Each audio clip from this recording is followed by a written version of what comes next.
Hi again folks, yes, this is the mystery locomotive that Robert sent me, along with the Class 45 that he donated and all the coaches. This is a Hornby Dublo Silver King, Class A4. This used to be a 3-rail locomotive. It was converted into 2-rail. And Robert says it doesn't run too well, a bit noisy, and has a bit of trouble going backwards. So, let's give it some power and see what happens.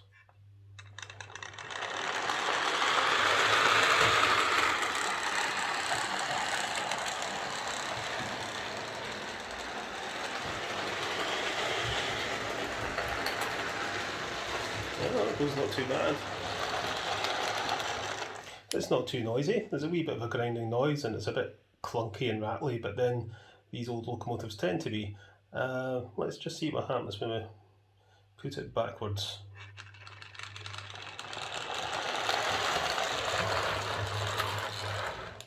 Well, it goes. Well, there doesn't seem to be too much wrong with it. It's going forwards and it's going backwards. It's not too noisy. Like I say, it's a wee bit rattly and a wee bit wobbly, but we'll see what we can do with it, see if we can get it running a little better. Let's take it to the bench and take it to bits and see what's inside. Okie dokie. So condition of this, yeah, the paintwork could do with a little bit of touching up in places. There's what looks like white paint splashed in it there.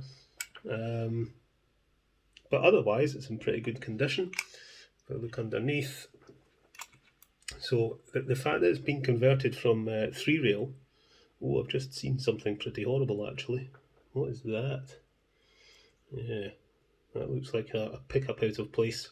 So this must have had bushings fitted into wheels on one side to insulate them, because it wouldn't have been like that when it was 3-rail.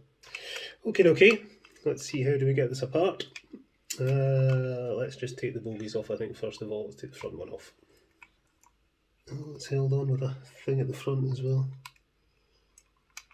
Right, okay. Screw comes out. There, it's got a little hook thing in the front to keep it in place. And does this have anything similar? No, I think this is just a single screw. Okay. And we've got a nut here at the front. It's very loose anyway, so we'll just undo it. So unscrew that little brass nut. Does this. Now just lift out, as it does. And there we go. There's a big suppressor. So it's very similar to the N2 class that I worked on, same type of motor.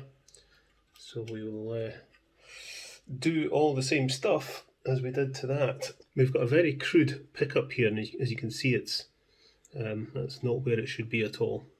It really should be behind the wheel. So that's possibly why we've had problems with it going backwards from time to time. As I say, it went backwards okay with me, but yes, we'll need to do something with that pickup. That can't be like that. Yeah, there's quite a bit of play in that armature, so we'll sort that and clean the commutator, clean the brushes and all that stuff. So I think the first thing to do is, oh, it's got nuts on both sides. The N2 had a screw.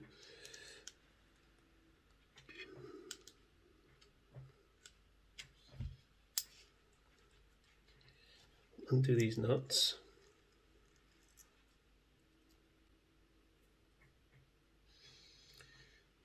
And take that out. There's the magnet.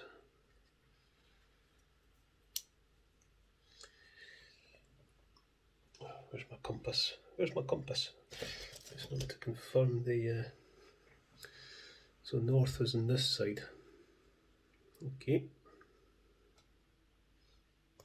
Pull that brush retainer out. Undo this top bearing.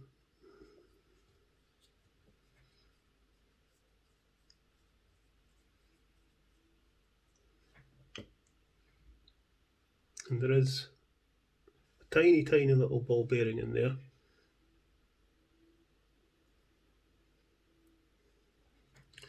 So the springs are separated from the brushes. That gets the armature out. And I should be able to poke the brushes out. This one, 2. We'll put the chassis aside just now. Yeah, the brushes are quite oily, and the commutator is very oily as well. So we'll get all that cleaned up. The worm gear here is very dry. You know, so you've got oily brushes where there shouldn't be any oil, and a very dry worm gear. Put these brushes in the clock cleaning fluid and the springs. I've not got my gloves on. Totally forgot about them. Never mind, give the commutator a wipe first. It's a very, very dirty commutator. Not in a good state at all. Right, let's give it a blast of this. Okay, let's see if there's any gunk in the slots. Okay, one clean commutator. Now, this little bearing, I think if we just give this a squish with the contact cleaner, and there's the ball bearing come out. Just pop it back in, and we'll get some grease in there, I think, just to keep that little ball bearing in place. Just make sure that little ball bearing doesn't go anywhere. Quite a bit of fluff in here. Let's get the... Where is it? Let's get the manky brush in here. Get some of the fluff off. So how are the axles? Nice and free moving in both directions. That seems fine. So really, there's not too much gunk or anything in there. The drive gear looks perfectly clean. It's the problem here is, what do we do about this pickup? See if it would just sit behind that wheel. I think that's what it's meant to do. It's meant to sit behind the wheel there. Is there anything else we need to do here? It really isn't in that bad condition. There's no clumps of dirt behind the wheels, so we shall get some light oil into the axles, and then we'll give all the linkages a bit of an oil. That all seems good. We'll get some gear oil in the bottom bearing there, ready for the armature to go back in.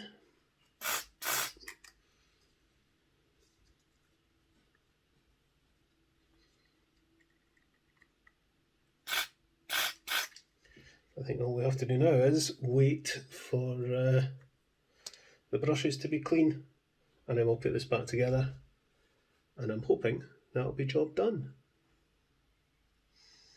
I did notice when it was running it was wobbling a little bit,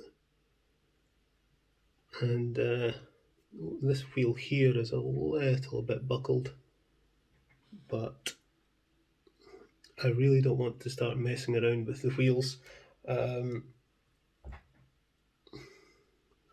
It's a ballast stuck in here. You know, I don't want to risk damaging the splines and end up loosening the wheel, and then I'm in all sorts of bother. So, you know, a little bit of a buckle. This is a very, very old locomotive. You cannot expect it to run 100% perfectly. You know, because I could take a pair of pliers, kind of like this, you know, grab that wheel and try and bend it. That could do 2 things. Well, it could do 3 things actually. It might fix it, it might make it worse, but it might also loosen the tyre off the wheel, or it might, you know, just loosen the spline in the centre of the wheel. That's 4 things. So I'm not doing it. It's just too risky.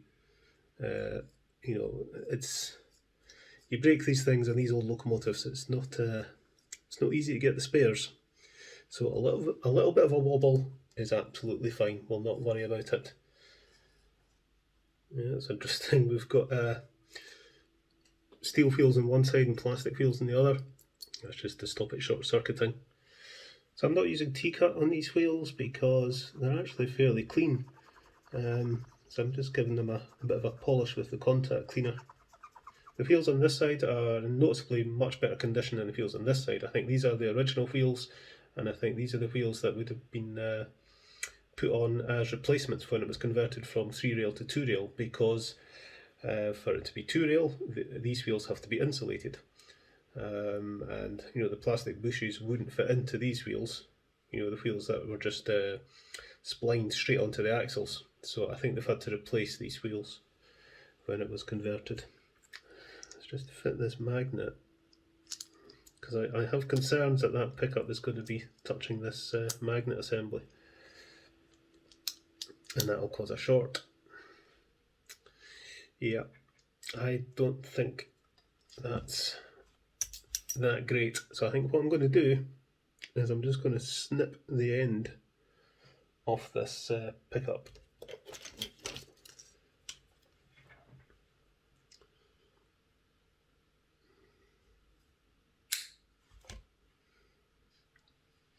And then we'll give it a wee bit of a rebend.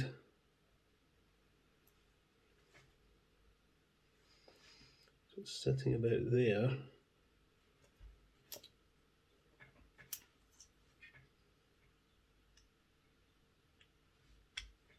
Once it's in there, it's still going to be hitting it. So I actually think what was happening, although this was running backwards and forwards on my early out, you know, Robert did say it didn't run backwards, and I think what's been happening is going forwards, that pickup is okay, but when you push the wheel backwards, it's pushing the pickup up, and I think that's been making contact with the chassis and causing a short. I think we need to cut more off this. We don't want that bit sticking up like that at all.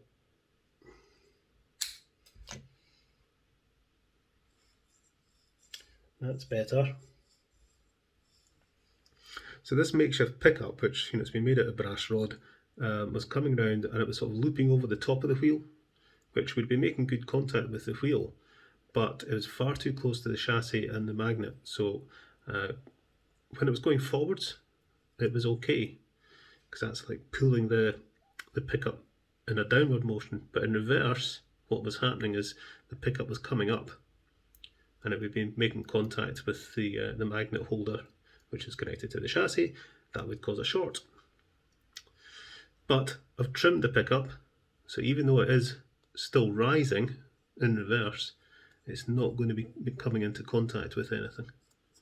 So hopefully that will have sorted the problem. But I think because the pickup had got out of position and was actually on this side of the wheel when I was running it, it wasn't causing that issue, but that could have caused all sorts of other problems, you know, the pickup being on the outside of the wheel. What we can do now is start to get this back together. So we will get the little nut for that top bearing on there, and then we'll get some gear oil in this worm, and then get this down into that bottom bearing. Put that nut in place, in position.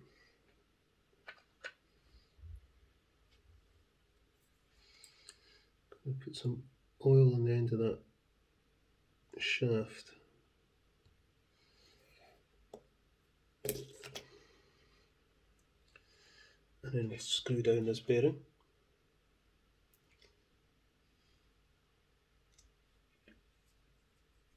Right, so I want to set this. It's got too much play. I don't want too much vertical motion. So give that a couple of turns. Still a bit too much.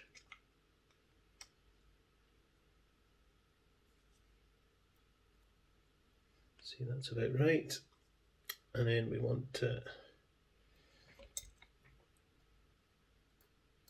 get that locking nut into position so it keeps the bearing in place.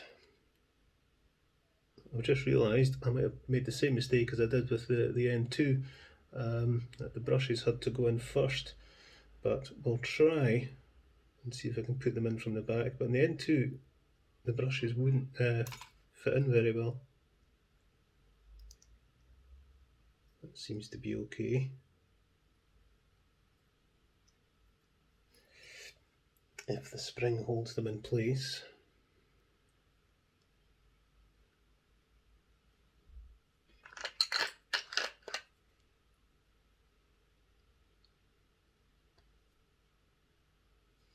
Which it seems to be doing.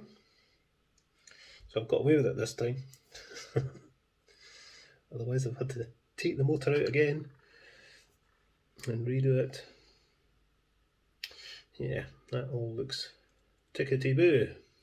Okay, so we'll fit the magnet. And I seem to remember north pointed this way. When I took it out anyway, north was pointing this way, so that's correct like that. So slide the magnet in there like that. Goes in there.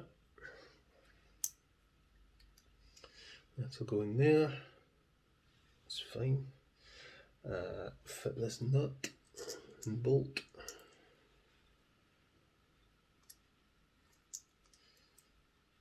Like so. I'll give that a wee tighten.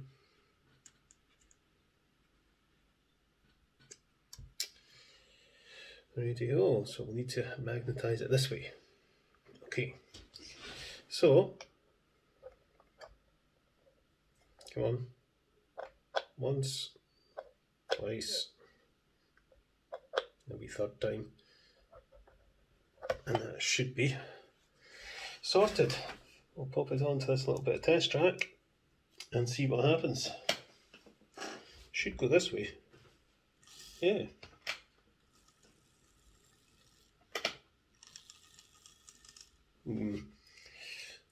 I wonder, is that bearing a little bit too tight? I'm just going to back it off a little bit. Just going to put some gloves on because I've got oily hands and I don't want to touch the body of the locomotive with oily hands. So I didn't point this out actually. It says Hornby made in England Meccano on the back. Hang on, that goes like that, doesn't it? Yeah, there we go. So it just slots in at the back there and it's held in place at the front with this little nut. Don't want to over tighten that. And then we put the front bogie on with its little strange keeper. Just goes in there like that.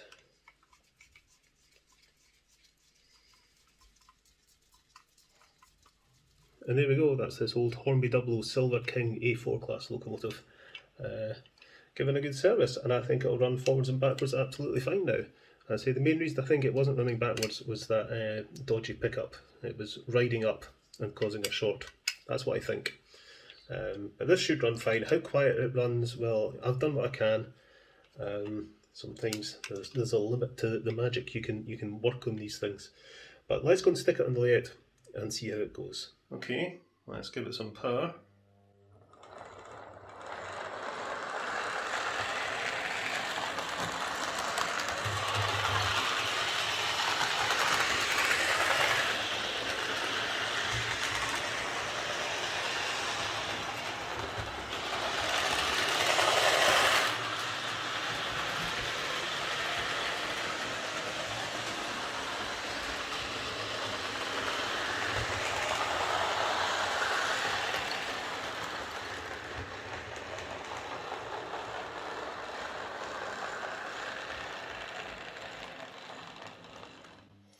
That seems to be running fine forwards anyway. Let's send it backwards.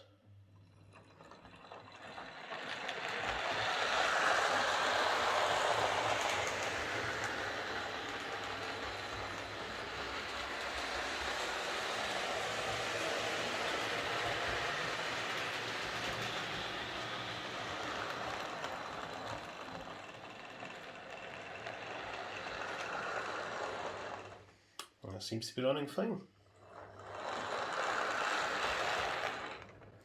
So this has got the old Dublo couplings on it, but I think I might be able to just hook up my coaches. Let's see if we can back it into the siding.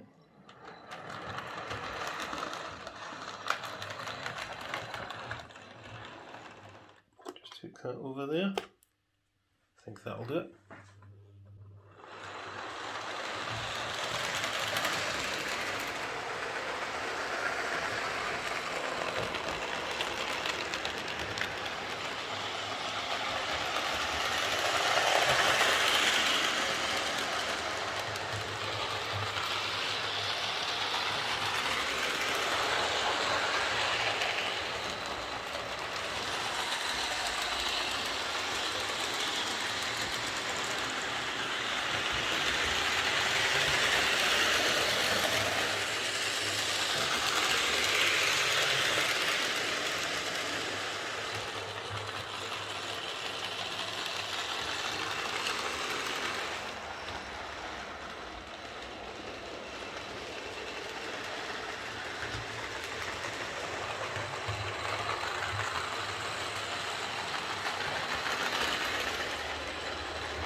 Okay, so I don't think there's an awful lot more I can do to this really. I could play around with the bearing a bit more, maybe see if I can get it a little bit quieter, but if I tighten it up anymore it's going to start affecting the performance of the motor, put too much load on the armature, so we don't want that.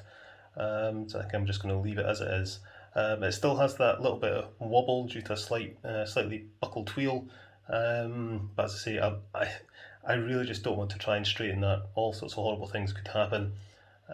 You've got to treat these old models with a lot of respect, and I think they're fantastic old things, and I absolutely love this thing to bits. It really is a fantastic machine. So yeah, there you go, the Hornby Dublo or Hornby Meccano Silver King Class A4. Great old thing. Catch you later, folks.